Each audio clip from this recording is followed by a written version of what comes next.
cours, le dernier cours sur Pétard, en direct, avec Monsieur Ronnie Aklich. Donc, l'intitulé du cours, on l'a dit, barbecue et circoncision à l'heure de la sortie. Oui. Ronnie, Ouais. je te laisse la parole. Si tu peux mettre la source des propos qui vont être les nôtres, ça sera bien. Voilà, médiocre. Et donc on va voir ce soir, en fin de compte, là, un passage de la Haftara que l'on va lire le premier jour de Pessah, cette année Shabbat donc, et qui est tiré du livre de Yoshua au chapitre 5. Et ce chapitre 5 vient nous présenter deux événements importants. Le premier, la Brit Mila, et le deuxième, le Korban Pessah renouvelé à l'entrée en Eretz Israël. Alors, le chapitre 5 suit la traversée du Jourdain, cette traversée du Jourdain qui est en fin de compte en parallèle avec ce que l'on peut lire durant Pessah, c'est-à-dire non seulement la sortie d'Égypte, mais également la traversée de la mer des Joncs. Et il y a une petite différence que moi j'ai trouvée, certainement comme d'autres. Concernant la mer des Joncs, il y a cette mer qui s'ouvre et qui va se refermer, et vis-à-vis de laquelle, eh bien, nous n'employons pas le verbe likroa, kriya, comme on a l'habitude de le dire, et peut-être malencontreusement, mais bekia, c'est-à-dire une ouverture où la mer, en quelque sorte, eh bien, se découd et donc a la possibilité de se recoudre, c'est-à-dire de se refermer. S'il avait été question de kriya, bien évidemment, ce qui se déchire peut rarement être remis d'appoint et d'aplomb.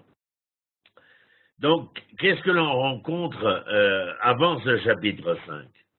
Le fait que la sortie d'Égypte, la mer s'ouvre et elle se referme pour nous transmettre un message bien évident et probant. Ce message est que nous en terminons avec l'esclavage en Égypte et que l'histoire se referme sur cet esclavage en Égypte, ce qui ne nous empêche pas de devoir nous souvenir et le raconter. Mais la période d'une existence où notre situation était celle d'esclave, eh bien, se referme. Et la mer, lorsqu'elle s'est ouverte, c'est parce qu'elle nous ouvre un nouvel avenir, ou plutôt un nouveau devenir, et elle se referme sur l'histoire de l'Égypte. Lorsque, 40 ans plus tard, nous arrivons devant l'entrée d'Eretz Israël, où Josué, va nous y emmener afin de conquérir la terre d'Eretz Israël, là aussi, il y a une ouverture, celle du Jourdain, qui nous laisse traverser à pied et à sec, bien évidemment. C'est-à-dire que, on pourrait dire de cette manière-là, comme dans la mer des Joncs, pour la sortie d'Égypte, comme dans le Jourdain, au moment de la rentrée en Eretz Israël, la mer peut se retirer et nous offrir un passage à sec que parce que nous avons accepté de nous mouiller dans l'histoire. Je joue avec le français, mais parce que c'est probant comme propos. C'est parce que nous acceptons de nous mouiller. D'ailleurs, ça nous rappelle Nakhshon ben Aminadav, qui, s'il ne s'était pas mouillé, jamais la mer ne se serait entrouverte. Donc, de la même manière, 40 ans plus tard, il est question de rentrer en Eretz Israël, c'est-à-dire de réaliser, comme dit le Maharal de Prague, la raison pour laquelle nous sommes sortis. Parce que je me demande toujours quel huluberlu pourrait penser que l'on puisse sortir d'un endroit pour ne pas rentrer dans un autre. Du seul fait de sortir, nous nous retrouvons entrés quelque part. Donc il faut vraiment être assez en difficulté avec les neurones de son esprit pour ne pas comprendre que lorsque l'on sort, c'est afin de rentrer. D'où la leçon du Maharal de Prague, Rabbi Yehuda Leib, est elle aussi probante. Alors, dans les deux cas, eh bien, une histoire se termine et une autre commence. Voyons le texte lui-même et je vous explique. Voyez qu'Ishmoa kol malchei mori, lorsque les rois environnants entendirent Asher be'ever hayarden yama, c'est-à-dire ce qui s'est passé avec les enfants d'Israël dans la traversée du Jourdain. Ve'kol malchei kanani asher alayam, et asher ovish Adonai et me'ayarden mipnei beni Israël. Donc, l'événement lui-même, c'est-à-dire que la mer, ici le fleuve, ici la rivière en vérité, pour ceux qui connaissent, a laissé un passage à gué. Ad Ovram, jusqu'à ce que les enfants d'Israël traversent. Imas les Vavam, les nations environnantes ont donc pris peur. Velo Hayaba Modroua Mipne Bene Israël, il n'y avait plus un esprit belligérant vis-à-vis des enfants d'Israël. Pourquoi? Eh bien, parce que les enfants d'Israël, et à travers la traversée de la mer des Joncs, et cette traversée du Jourdain, eh bien, voilà que les enfants d'Israël ne rentraient pas véritablement dans les critères de l'histoire telle que nous la connaissions. Un célèbre sage non-juif donnera une appellation à cela très intéressante. Il vécut au XVIIe siècle. C'est mon cadeau pour Pessah. Et il s'appelait Jean-Baptiste Vico, Juan Battisto Vico en Italie. Et il parlera du classement, bien avant Mendeleïev et son tableau célèbre. Il parlera du classement des nations selon des normes et des critères, Israël étant inclassable pour la simple raison qu'Israël ne pouvait être classé dans les normes et les valeurs de l'histoire parce qu'elle était méta-historique. Et donc elle ne dépendait pas de ces lois, de ces normes. Elle était métanormative en quelque sorte. Donc le texte commence par Vayehi, que les nations prennent peur et ne veulent pas combattre les enfants d'Israël, parce que qui nous donnera la preuve que cette phrase est juste? Eh bien, dans quelques chapitres. Rachav, l'hôtelière de Jéricho, celle qui recevra les espions de Yoshua, eh bien, leur dira exactement ce qui est écrit ici, au verset 1, chapitre 5. Alors, je vous ai dit et je vous le répète, la traversée de la mer des Joncs finit une histoire et en ouvre une autre. On traverse à sec parce qu'on accepte de se mouiller.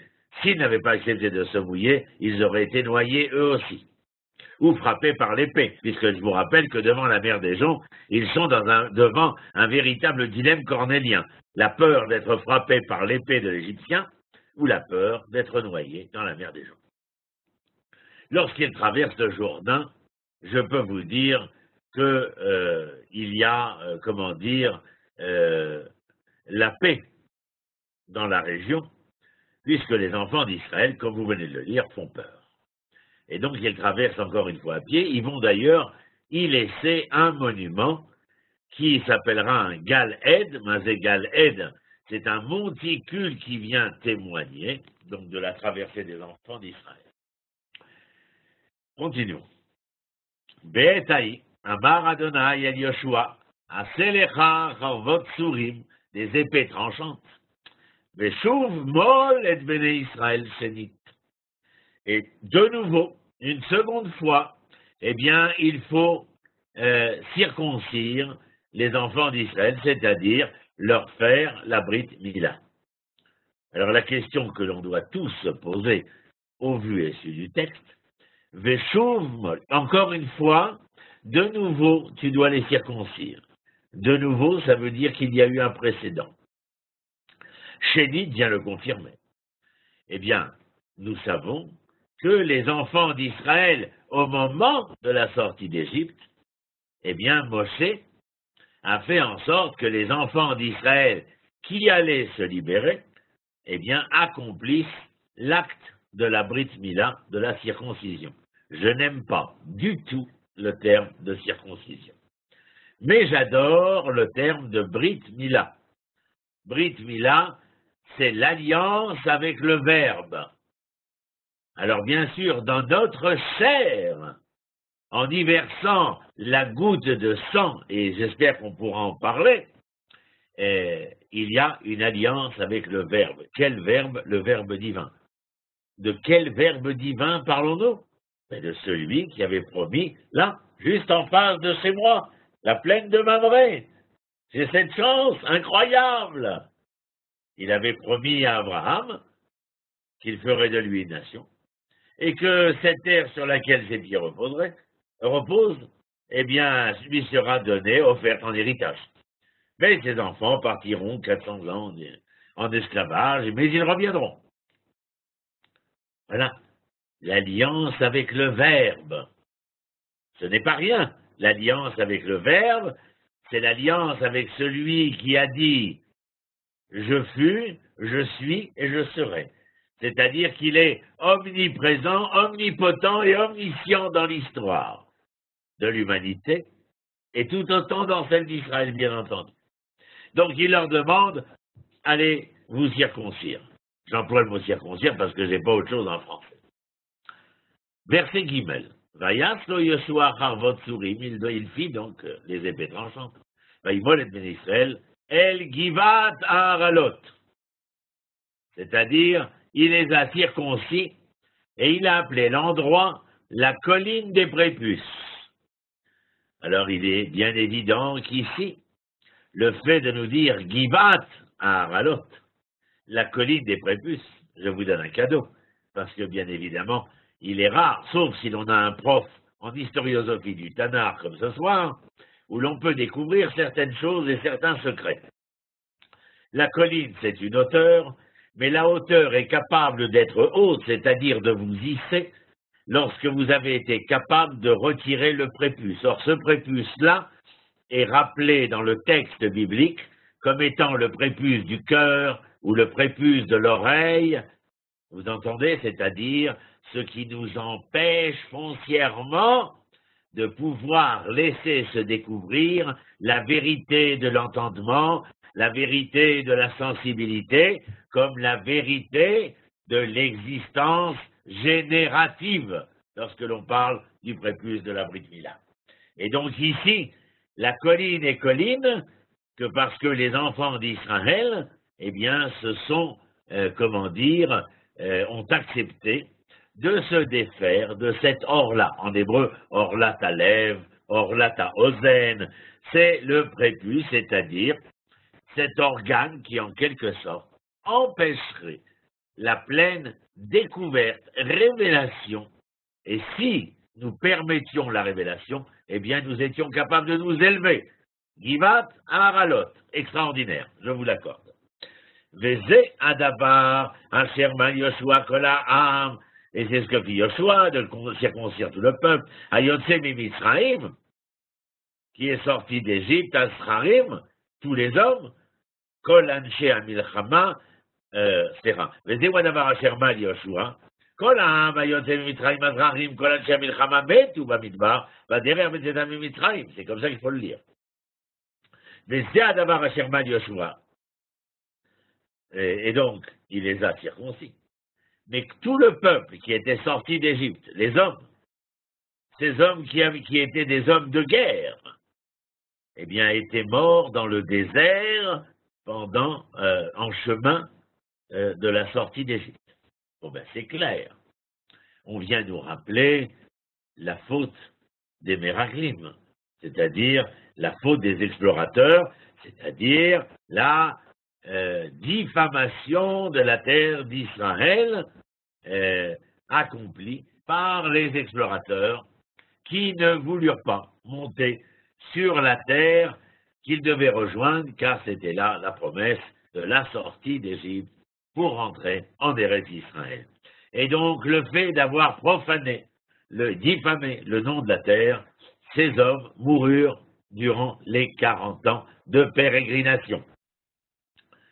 C'est-à-dire que tous ceux que va circoncire Yoshua sont ces hommes qui sont nés pendant les 40 ans de pérégrination. Aucun d'entre eux n'est sorti d'Égypte. Leur père, leur grand-père, oui, mais pas eux. Sauf deux, qui seront les deux d'ailleurs à rentrer en Eretz Israël. Yoshua ben Nun et Caleb ben Yefouné. Tout le reste est une nouvelle population qui n'a pas connu l'Égypte.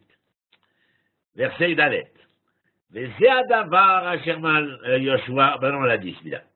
Verset He. Kimuli mayu kolaha mayotzim. Ben oui, le peuple qui sortait d'Égypte avait été circoncis. Donc vous avez déjà deux parallèles très importants. Le fait qu'il y a la mer des Joncs à la sortie d'Égypte et qu'il y a la Brit Mila à la sortie d'Égypte. Comme il y a la traversée à pied sec du Jourdain, comme il y a la Brit Mila après la traversée du Jourdain concernant l'entrée en Eretz Israël. Nous sommes à deux parallèles qui sont très importants. Kimuli mayu kolaha mayotzim, et kolaha mayele, vous voyez, c'est écrit. Mais tout le peuple qui est né dans le désert, va derrière Betsetam et Mitzraïm, l'Omalou. Quelle est la question que vous voulez poser? Je l'entends. Comment se fait-il que ceux qui sont nés dans le désert n'aient pas été circoncis? Comme diraient mes voisins, puisque j'ai Hébrod juste à côté, Choued, ça veut dire qu'est-ce qui se passe là, en arabe palestinien. Choued, c'est-à-dire qu'il nous faut donner une réponse. J'ai trouvé la réponse, rassurez-vous, je ne l'ai pas marquée ici. Ah, je n'ai pas sorti le livre. Non, Nora. C'est dans Bereshit, Parashat Lech Lecha, verset 2, verset Bet 2. Où il est écrit, là-bas, que l'Éternel va bénir Abraham par la Parnassa, par l'engendrement et par son nom. Que dit Rashi? Je vous le donne en 1000. Et je vais vous le dire pour vous éviter les 1000. Rashi dit là-bas, lorsque tu es en chemin, il n'y a pas de bracha sur le nom, la Parnassa et l'engendrement. Allons, allons, Rashi, allons. Je sais bien que tu étais viticulteur dans le Champagne, mais quand même, c'est pas possible qu'il ait bu un coup de trop à ce moment-là, au XIe siècle. Non, il n'avait pas bu un coup de trop. Pour quelle raison? Tout simplement parce que lorsque nous sommes en chemin, Dieu nous fait entendre Rashi, la Parnassa, le salaire, l'engendrement et le nom sont possibles, bien sûr. On peut accoucher dans le désert. On peut porter un nom dans le désert. On peut gagner de l'argent dans le désert. Mais que rajoute Rashi? Tu peux te faire des enfants alors que tu n'es pas rentré à la maison. Tu peux te donner un nom quand tu n'es pas encore à la maison. Tu peux, gagner ta vie. Mais Ein Bracha.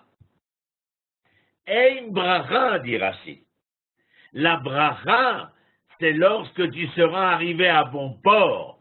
Et la raison pour laquelle les enfants d'Israël n'ont pas été circoncis pendant les 40 ans, c'est parce qu'ils étaient en chemin, parce qu'ils allaient vers et parce qu'ils n'étaient pas encore arrivés à bon port. Et que la Parnassa, la Yelouda, le Shem ne seront une bracha. Vous vous rappelez, je crois que je vous l'avais dit à vous, bracha, la racine, c'est berer. C'est le genou. Le genou sur lequel les femmes se posent pour pouvoir donner naissance. La bracha, lorsqu'elle bénit, bénédiction, bonne parole, eh bien, elle génère que des bonnes choses. Eh bien, la naissance est une bonne chose. Quelle naissance? Eh bien, ici, lorsqu'ils arrivent à bon port, lorsqu'ils arriveront à bon port, c'est une renaissance. Raison pour laquelle il n'y a pas de Brit Mila, d'alliance avec le Verbe, lorsque le Verbe t'a dit quoi? Lorsque le Verbe te dit, je vais te sortir pour te ramener à la maison, et les raids abattra la bout de vache sur la terre où coule le lait et le miel, sur la terre que j'ai promis à tes pères. Est-ce qu'on peut demander la bracha à Buenos Aires, à Brooklyn ou à Tataouine-les-Bains? Ça serait absurde. Il y a la possibilité d'avoir un nom, d'avoir une parnassa, d'avoir des enfants. Mais une bracha, dit Rashi. La bracha, la renaissance, la densité de la raison pour laquelle tu portes un nom, tu dois travailler et générer, eh bien, cela sera lorsque tu seras arrivé à bon port. On peut avancer, Johan, le texte, s'il te plaît. Qui mouli mayokola mayotzim bekola am. Ayoldim bamidbar baderev detam mitzraim, l'omalou, ils n'ont pas été circoncis. Ronnie, j'ai toujours pas compris quel est le rapport entre ce qui a été dit à Abraham, ce que Rashi explique qu'il n'y a pas de bracha en chemin, et le fait que dans l'air la circoncision. Parce que dans l'air Lecha, Rashi dit, dans l'air Lecha, Abraham est en chemin. Et il n'y a pas de bracha. La bracha sera lorsqu'il sera arrivé. Regarde ici. Ayoldim bamidbar baderer betetam imitzraim lo malou. Mais quel rapport entre la bracha et la circoncision? Parce que la circoncision, c'est Brit Mila. C'est l'alliance avec le Verbe. L'alliance avec le Verbe, ça veut dire que je viens et j'adhère pleinement à la réalisation de ce pourquoi je suis sorti.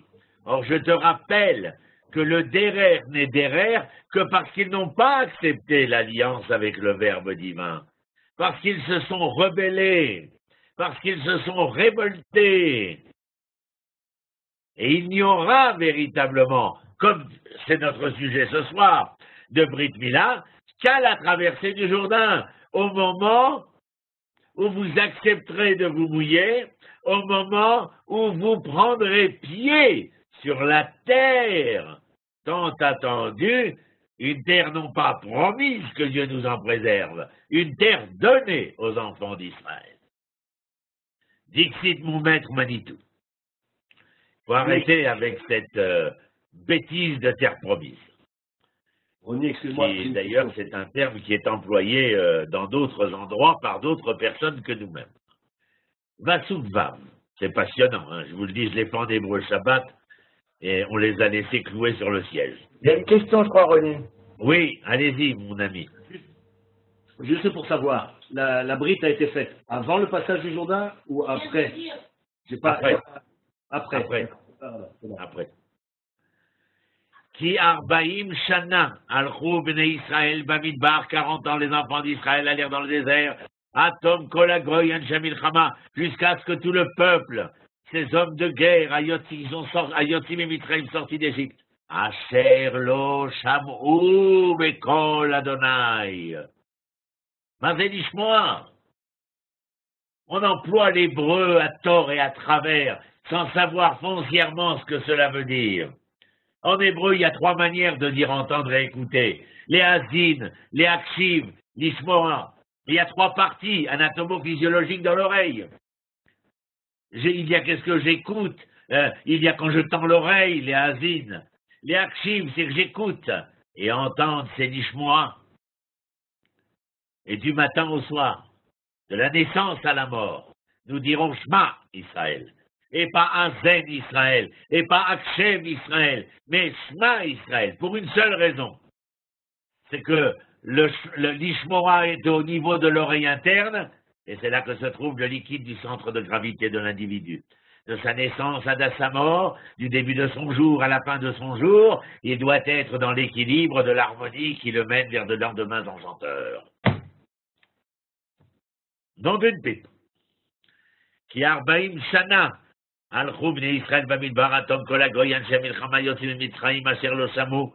n'ont pas entendu. Ça veut dire quoi, ils n'ont pas entendu? Comment pouvaient-ils faire alliance avec le Verbe alors qu'ils n'avaient pas entendu, c'est-à-dire qu'ils avaient provoqué disharmonie, déséquilibre? Lo shamo bekol Adonai, Archer nishba Adonai. Lui, l'Éternel, qui avait promis Lahem à eux, les Bilti Arotam et Taaretz, il leur avait promis, après ce déséquilibre, cette disharmonie, de ne pas leur montrer la terre. Asher Nishba Adonai et Avotam, la tête là nous. La promesse qu'il avait faite à nos pères de nous donner cette terre, qu'il devait nous donner aussi. Eretz Zabat Halav Udvash. La terre où coule le lait et le miel. Et vous savez que quand je lis cela, je pense maintenant, je n'avais pas prévu de vous le dire, mais je vous le dis. S'ils avaient eu un brin d'intelligence, un brin de réflexion, ceux qui étaient nés dans le désert, avant de se jeter dans les bras de la croyance étrangère, ils auraient entendu Eretz Zabat Halav Udvash, la terre où coule le lait qui vient du sang, le miel qui vient de l'abeille, nous disait le Rav Kook. Ça veut dire que cette terre est une terre si particulière parce qu'elle est la terre capable de transformer l'impur en pur. Et si ces ignobles personnages avaient un tant soit peu pris le temps de ne pas tomber dans l'ignominie de l'histoire, ils auraient entendu ce que cette terre recelait. Mais ils n'ont pas été entendre ce que cette terre recelait, ils ont été voir avec leurs yeux ce que leurs yeux voulaient bien leur montrer. Ve'atem benehem, hakim tartam otam mal Yoshua, ki arelim mayu, ki lo malu otam baderer, vous voyez, Pasuk Zayin, et leurs enfants, eh bien voilà, qui sont nés, à ceux qui sont morts. Eh bien c'est eux que Yoshua a circoncis, car incirconcis ils étaient. Alors vous entendez, après je vous ai expliqué Harel, ce que ça veut dire. C'est-à-dire, on pourrait presque en faire un verbe. Durant le désert, ils étaient prépucés. Ça veut dire quoi être prépucé? Je vais vous le dire en français. C'est un mot simple qu'on entend dans la rue, pas chez Roni Akrish. C'était bouché. Prépucés, ils étaient bouchés. Et vous voyez, ils étaient bouchés, ils étaient bouchés, kilo malou, c'est-à-dire, ils n'ont pas été circoncis. Alors en clair, il est évident qu'ils n'ont pas été circoncis, mais pour être circoncis, c'est comme si le texte venait nous dire de manière très simple. La mer ne s'ouvre qu'à celui qui accepte de se mouiller. Est-ce qu'à l'âge où ils avaient, s'il fallait les circoncire, ne fallait-il pas entendre qu'ils étaient eux-mêmes circoncis déjà? C'est-à-dire qu'ils se refusaient à être prépucés pour pouvoir être circoncis. Vous suivez? Verset 7. Vaïkacher tamu kolagoy, leimol vayashvu tartam, bamachane atrayotam.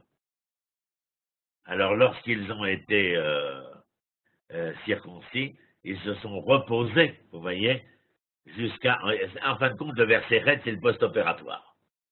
Ils ont été opérés, ils ont eu le temps de se remettre, ils se remettent de leurs émotions.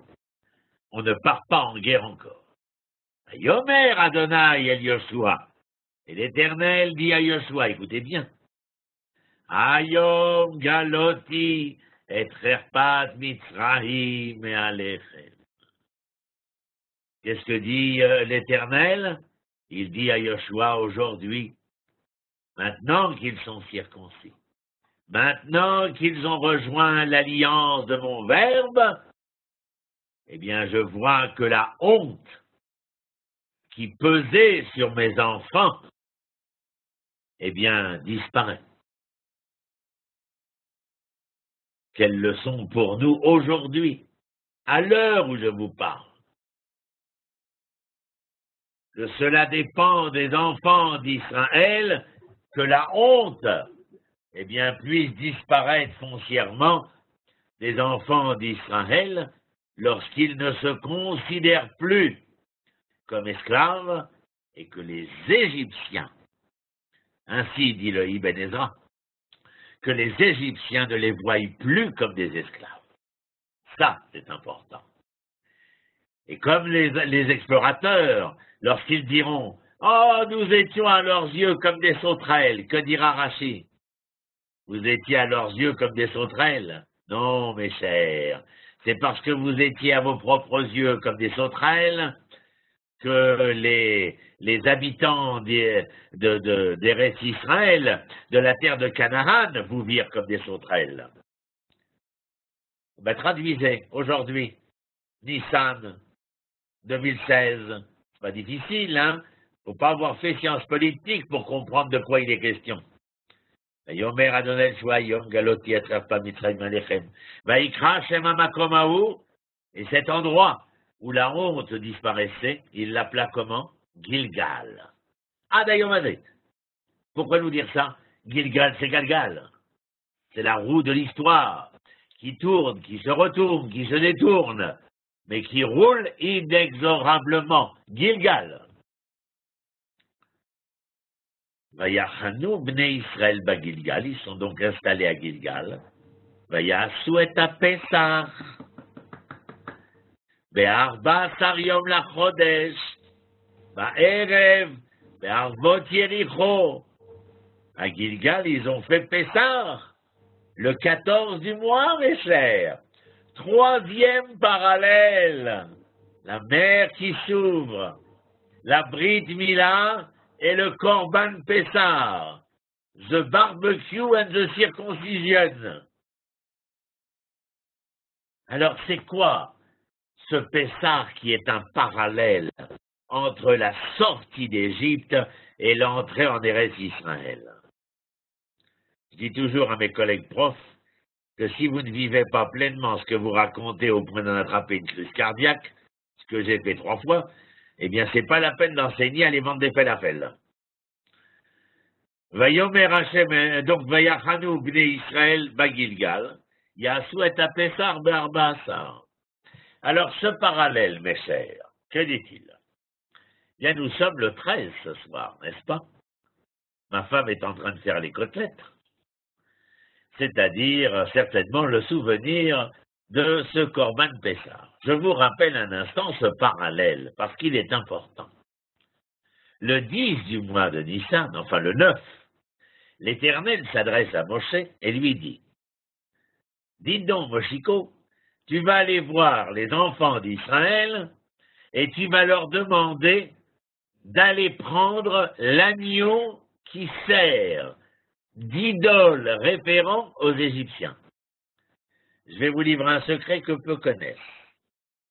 Les enfants d'Israël ont demandé à Moshe, mais il n'y a pas qu'un seul agneau, comment le reconnaîtrons-nous? Et Moshe leur a donné le code. Lequel? Il leur a dit comment il s'appelait cet agneau. Alors ils lui ont demandé, alors comment s'appelle-t-il? Alors il leur a chuchoté, Pascal. Donc ils sont allés chercher l'agneau Pascal, et chez les Égyptiens, il faut bien se prendre la pipe un peu pour des gens qui sont libérés. Et donc ils sont allés chez l'Égyptien. Alors mes élèves, mes étudiants me demandent toujours, nous alors, so what? Je dis, ça veut dire quoi, so what? Ça veut dire qu'en 1942, place d'Italie, je viens et je vous demande d'enlever le drapeau à croix gammée qui flotte sur la mairie du 13e arrondissement. Qui est capable de faire ceci? Ça veut dire que les enfants d'Israël, là aussi, se mouillent. Et vous savez lesquels se mouillent? Ceux qui accepteront de prendre l'agneau, de le garder pendant 4 jours, alors que les Égyptiens passaient à côté et entendaient mêler, et que, en fin de compte, les Hébreux leur faisaient un pied de nez. Et en fin de compte, pour demain soir, en faire quoi? Ben, lisez le texte, un barbecue. D'ailleurs, c'est tellement important, et ça s'est tellement gravé dans la mémoire collective des enfants d'Israël, que 2000 ans plus tard, lorsqu'on veut fêter la fête de l'indépendance, on n'a rien trouvé mieux que de faire le barbecue. Incroyable! Incroyable! Tellement c'est gravé dans la mémoire collective.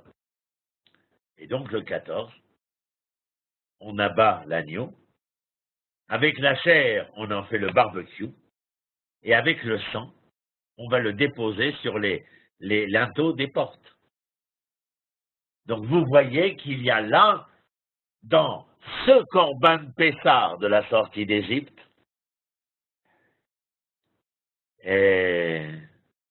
une gravure essentielle concernant l'homme qui va être libéré, le peuple d'Israël qui va être libéré, et qui va être gravé dans la mémoire collective.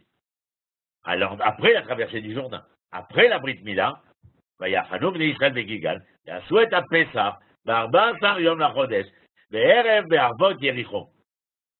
Mais oui, on te fait entendre que nous sommes à la veille de conquérir Jéricho.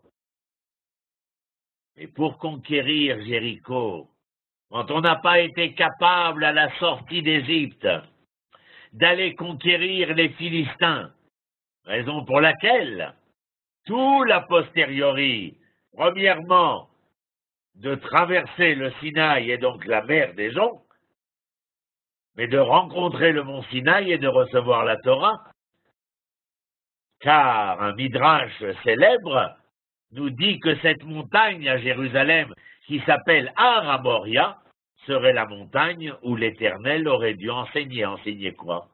Il y a la Torah. S'ils étaient rentrés par El Arish, Gaza et Ashkelon, on n'aurait certainement jamais entendu parler du mont Sinaï. Mais l'incapacité à devoir se mesurer physiquement en guerroyant contre les Philistins, comme le pense l'Éternel, eh bien, fait qu'il y a un détour. Ce détour nous amènera à la mer des Joncs, ce détour nous amènera au mont Sinaï, et ce détour nous amènera à la faute des Meraglim. Verset Yudalef. Vayochlu me'avour haaretz mimachorot haPessar matzot vekalui betem hayom hazeh. Ils ont mangé, Nahon, vous avez compris, le Corban Pessar et les matzot. Donc après 40 ans, ils font Pessar. Ils n'ont pas fait Pessar avant. Toute la génération qui naît dans le désert n'est pas circoncis et ne commémore pas la sortie d'Égypte. Elle ne pourra commémorer la sortie d'Égypte. On devait certainement le rappeler, la sortie d'Égypte, chaque année. Mais on ne faisait pas de Corban Pessar. Mais à quel moment le Corban Pessar revient? C'est génial. Au moment où il va falloir que le Corban Pessar reprenne ce qu'il représentait. C'est-à-dire ceux qui étaient capables de reprendre les armes, d'être des résistants et d'être prêts à se battre pour redorer le blason de l'honneur d'Israël. C'est là que le corps, regardez, verset Yud, incroyable, 40 ans, il n'y a pas de Brit Mila, parce que nous sommes en chemin. Parce que nous sommes en chemin, il y a certainement l'évocation de la date de la sortie, mais il n'y a pas de Corban Pessar. Qu'est-ce qu'on a dit tout à l'heure? Brit Mila, l'alliance avec le Verbe, mais Corban, quel est le sens de Corban? De tout celui qui est capable de s'approcher, d'être proche. Mais si on n'a pas été capable de faire l'alliance avec le Verbe divin, est-ce que vous pensez que c'est parce qu'on est loin ou parce qu'on est proche? Ben parce qu'on est loin. Mais lorsqu'on va être capable de s'approcher foncièrement, eh bien il y aura la Brit Mila, et après la Brit Mila, pas avant, le 14 Nissan, le Corban Pessah. Je continue. Johan, tu peux dérouler. Vaishbot aman mimacharat, ve'ochlam me'avur haaretz, ve'lo haya od libnei Israël, man vayochlu mitvurat eretz Kenaan b'shanai. Regardez le processus. Qu'est-ce que c'est dommage qu'on ne soit pas 3 millions là ce soir. Après 40 ans de pérégrination, la traversée du Jourdain parce que nous acceptons de nous mouiller, de nous engager, en conséquence de quoi l'alliance avec le Verbe divin se réalise. Si l'alliance avec le Verbe divin se réalise, c'est que nous sommes proches. Alors dans ce Nissan-là, il y a oui le Corban de Pessah à la veille des combats contre Jéricho. Mais lorsque nous rentrons circoncis, ayant fait le korban, mangeant les matzot, regardez verset Yudbet, la manne cesse de tomber. C'est comme si l'Éternel venait dire à Yoshua, mon coco, les miracles, c'est fini. Maintenant, vous rentrez dans la vraie vie. L'existence miraculeuse dans laquelle vous viviez pendant 40 ans se termine, mais puisque vous avez prouvé que vous étiez capable de vous mouiller, de traverser, de recréer cette alliance avec mon Verbe, et que vous acceptiez de devenir les combattants, les résistants, ceux qui seraient capables, comment dire, de marcher vers la liberté, vers la délivrance, eh bien, la manne n'a plus de raison de tomber. Puisque maintenant, quoi? C'est entre vos mains. C'est absolument extraordinaire. Tu fais passer, on en est où? Yudbet. Non? On l'a lu, Yudbet, Nahon? Ken, on l'a lu. On l'a lu. Vaï beyot Yoshua biricho. Vaï saenav, troisième partie. Avant de le lire, je vais le dire. La première partie, c'est le fait que l'alliance avec le Verbe va être réinstaurée.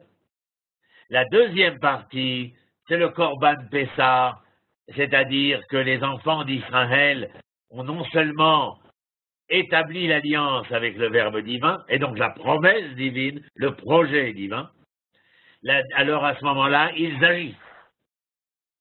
Ils agissent avec le Korban Pessah pour faire valoir, au vu et su de tous, cette mémoire collective. Pas qu'il y a eu une sortie d'Égypte, pas se souvenir qu'il y a eu une sortie d'Égypte, mais faire ce que nous allons faire demain soir, raconter la sortie d'Égypte, pas celle qui s'est passée, mais celle qui va se passer. Et c'est pour cela que l'Éternel fait cesser la manne à ce moment-là, et la troisième partie, c'est pour cela que va se dérouler ce qui survient maintenant. Et lorsque Yoshua était près d'Yéricho, il leva ses yeux, et il vit. Et voilà qu'un homme se tenait face à lui. Et son épée était étendue, Beyado, entre ses mains.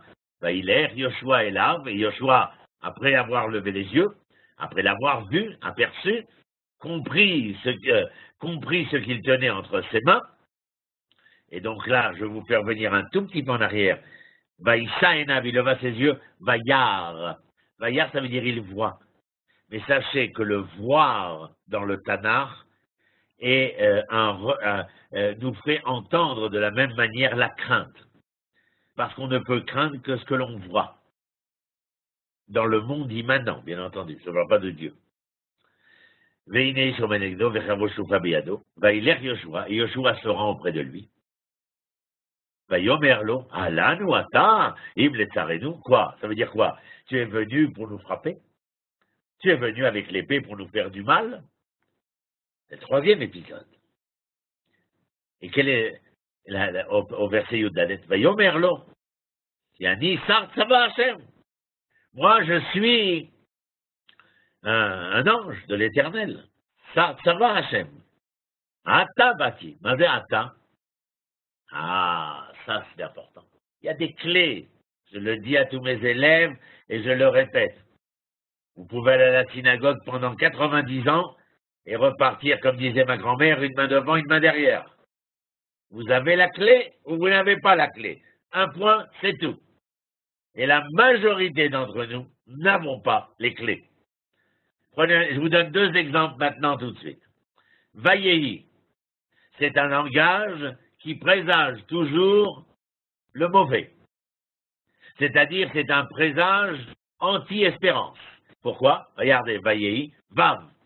Ce n'est pas une conjonction de coordination. Ici, dans la grammaire hébraïque, c'est un Vav de conversion.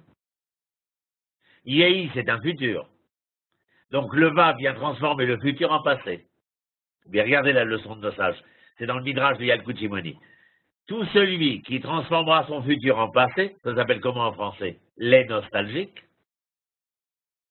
Ceux qui vivront dans la nostalgie ne verront aucun espoir.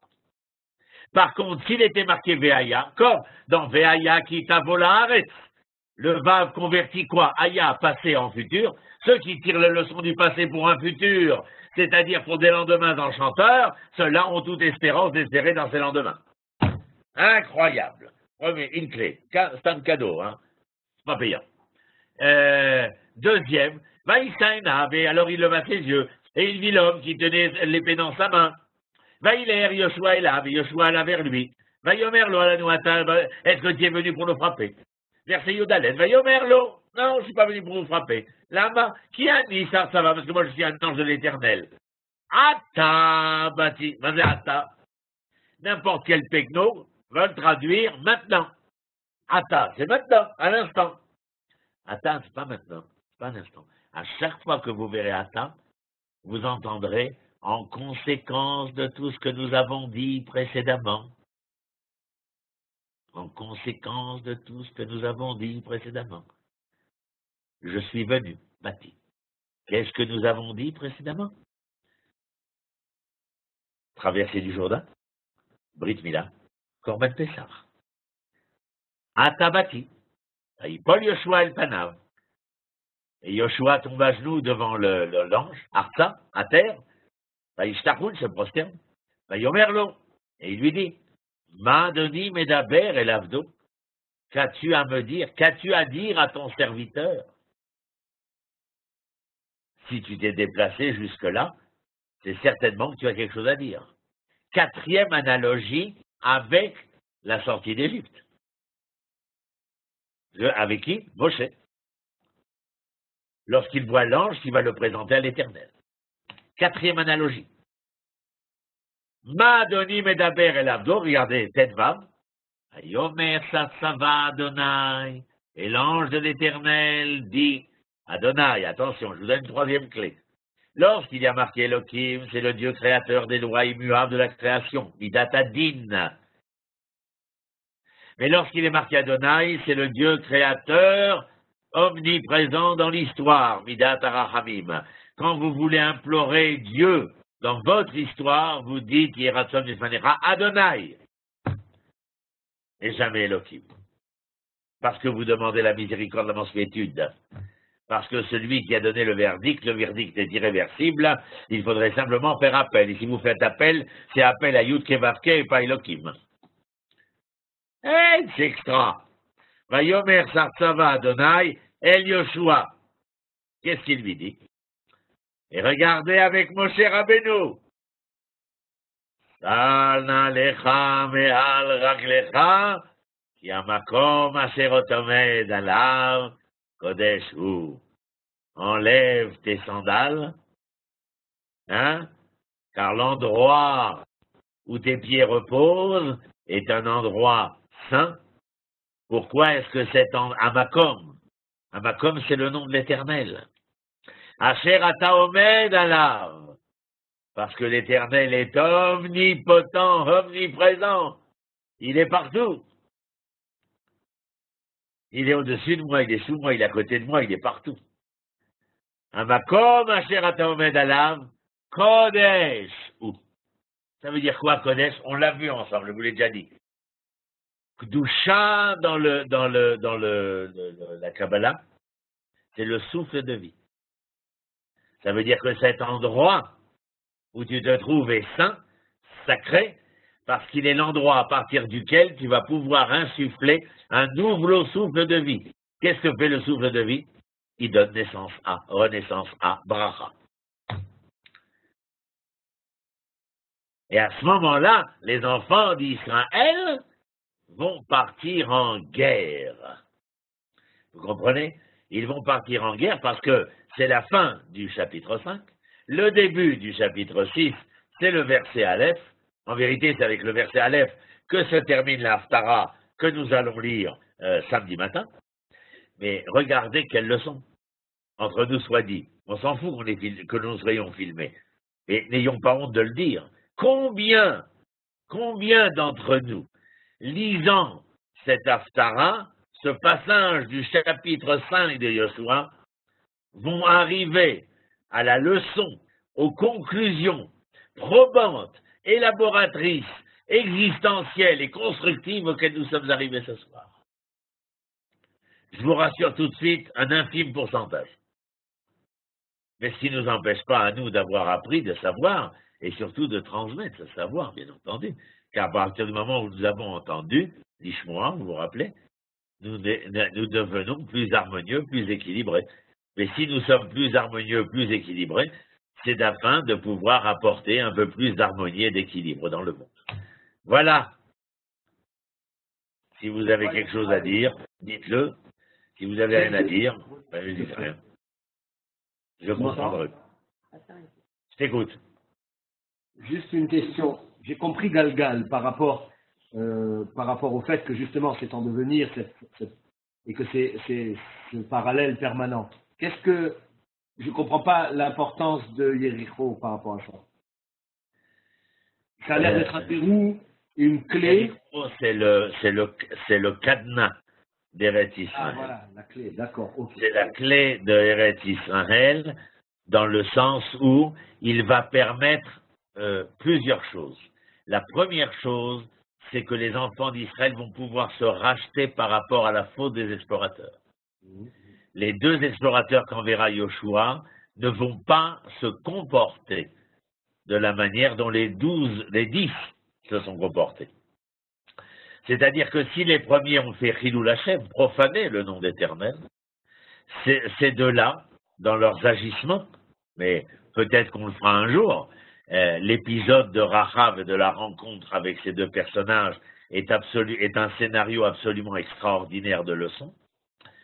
Et ça, c'est une chose. Et deuxièmement, bien entendu, qu'ils n'ont pas besoin, malgré qu'ils se soient préparés à la prise d'armes, qu'ils n'auront pas besoin d'utiliser l'arme, mais d'utiliser le cœur, l'esprit, l'âme d'Israël pour que des murs puissent ne pas résister à la force d'âme et la force d'esprit.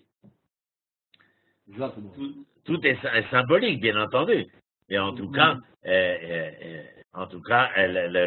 la préparation ici est très importante.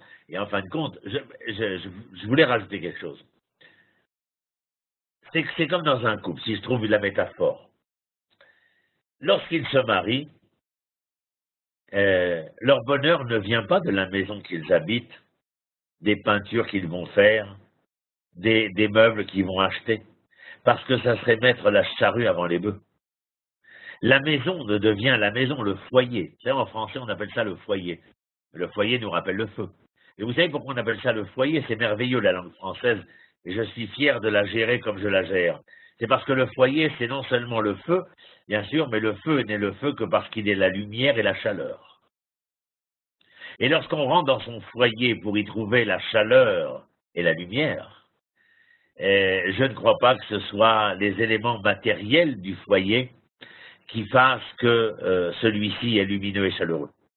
Mais parce que l'amour est omniprésent, il fallait préparer le foyer par l'amour qui le précède pour pouvoir jouir de son foyer à la dimension lumineuse et chaleureuse.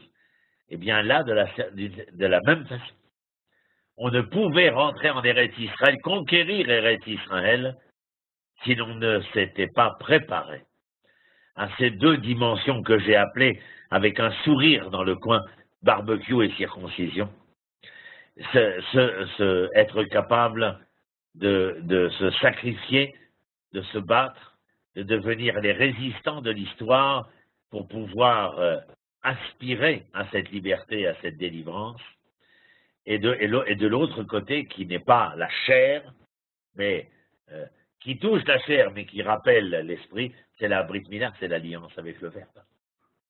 Alors il y aurait l'alliance avec la parole, l'alliance avec la chair de l'animal, du korban, mais dans tous les cas, et dans l'alliance avec le Verbe, et dans le sacrifice du korban de Pessah, il y a une volonté de nous approcher de Dieu, de nous rapprocher de l'Éternel, mais tout cela n'a qu'une seule signification.